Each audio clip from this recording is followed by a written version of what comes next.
Hello guys and welcome to Tech Tricks tutorial.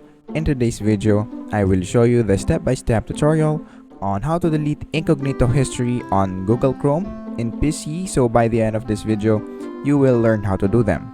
So without further ado, let's get into it. So the first thing that we need to do is to go to our search bar and search for CMD, which is right here, and then click this Run as Administrator.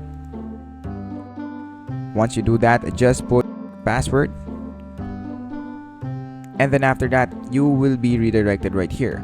The next thing that we need to do is to just type ipconfig, then space, and then slash, then flush DNS. Once you do that, just click enter, and then as you can see right here, it is now successfully flushed. So that is basically it for this video. Thank you guys for watching.